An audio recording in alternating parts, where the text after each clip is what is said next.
ওই যে বাংলাদেশে একটা খনার বচন আছে না জানি, প্রচলিত বাক্য আছে, দোস্ত আমি থাকতে তোর কোনো ভরসা নাই।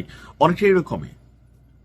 কথা দিলেন তো, কিন্তু কথার ওজন কতটুকু, বা তার কথায় মানুষ কতটুকু বিশ্বাস করে। কথা বলছি মার্কিন যুক্তরাষ্ট্রের প্রেসিডেন্ট ডোনাল্ড ট্রাম্পের জবানের পাওয়ার কতটুকু, একদম জিরো।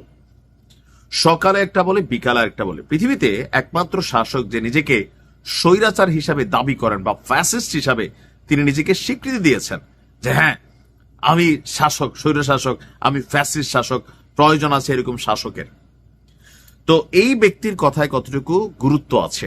গতকালকে বলছিল আমরা ইরানে অভিযান স্থগিত রাখছি। আমি আগে থেকে বলছি যে ভাই, ইরানকে আমেরিকা একটা বড় ধরনের চাপে ফেলতে যাচ্ছে, সামরিক বেসামরিকভাবে একটা খেলা খেলবে।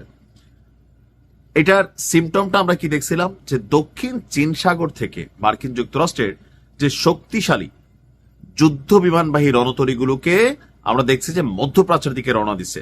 আর এখন আমি যখন নিউজটি করছি, হতে পারে যে গেল আগামী কয়েক ঘন্টার মধ্যে বা দুই একদিনের মধ্যে একটা বড় অভিযান চলবে। লেট হইতে পারে বা চলবেই।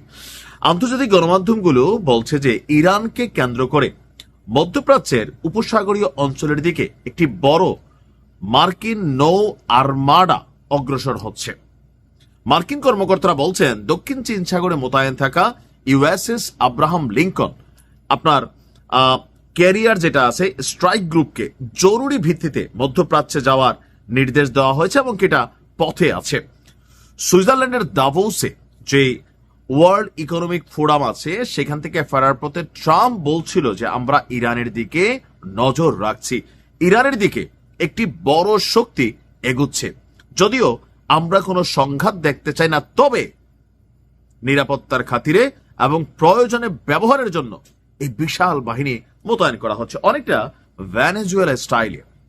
নিকোলাস মাদুরোকে তুলে নেওয়ার আগে নিরাপত্তার অজুহাত দেখিয়ে ভেনেজুয়েলার আশপাশের যে সমুদ্র সীমা এটাকে ব্লক করে দিয়েছিল এই আপনার বিশাল একটা নৌবাহিনী। এরপর সেখান থেকে কয়েকদিন অবজারভেশন করা হয়েছে, ডেটা তথ্য, এদের তো ভাই আর কোনো কিছুর অভাব নাই, স্যাটেলাইট রাডার সবকিছু ব্যবহার করে ভেতরের যেই এজেন্ট আছে তাদের কাছ থেকে তথ্য সঠিক একটা সময় বুঝে একটা গ্রিন সিগন্যাল পাইয়া মাত্র 1.5-2 ঘন্টায় ভেনেজুয়েলার প্রেসিডেন্টকে তুলে নিয়ে আসলো আমেরিকার যে স্পেশাল এলিট ফোর্স। এখন ইরানের দিকেও ঠিক এমনই কিছু ঘটবে। আপনার এই মুহূর্তে বলা হচ্ছে যে যে সামরিক বহর অর্থাৎ নৌ বহরের মধ্যে অনেক ধরনের অ্যাক্টিভিটিস আছে, এখানে কয়েক হাজার সেনা যাচ্ছে। এত হাজার সেনা প্রেরণের কারণ কি? এরা সবাই কি নৌবাহিনীর সেনা, নাকি এখানে মিক্সিং একটা টিম পাঠানো হয়েছে নৌবাহিনীর আদলে অথবা পোশাকের আড়ালে আপনার বিশেষ টিম পাঠানো হয়েছে যেন এরা স্পেশাল অপারেশন করতে পারে। ভেনেজুয়েলাতে আপনি দেখেন অপারেশন চালানোর সময় এই যে অপেক্ষমান নৌবহর গুলা ছিল, যুদ্ধ বিমান তো ছিলই, 152টা পাঠাইছে, এর পাশাপাশি অ্যাটাকিং হেলিকপ্টার, অনেক ধরনের অত্যাধুনিক আপনার মানে সামরিক মেশিনারিজ ছিল। আর এগুলো থেকে যারা অপারেট করছে এলিট ফোর্স, তারা তো এমনি থেকে উইরা যায় নাই, তারাই নৌবাহিনীর মধ্যেই ছিল। জাস্ট একটা গ্রিন সিগন্যালের অপেক্ষা ছিল, আসেন, ঢুকছে, কাজ শেষ করে চলে আসছে।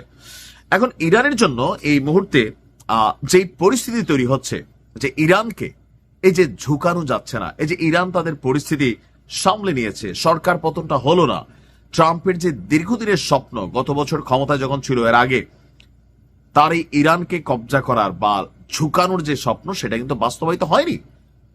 আর ট্রাম্প নোবেলে ভাগ করতে না পাইরা বলছে যে ভাই আমি আর বিশ্বে শান্তি টান্তি চাই না, আমি শুধু লড়াই চালাবো। আল্লাহ ভালো জানে ইরানের কপালে কি আছে।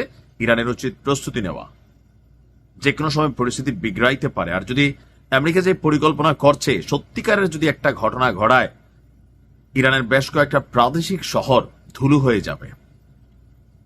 এখন দেখা যাক কি হয়। ভালো থাকো।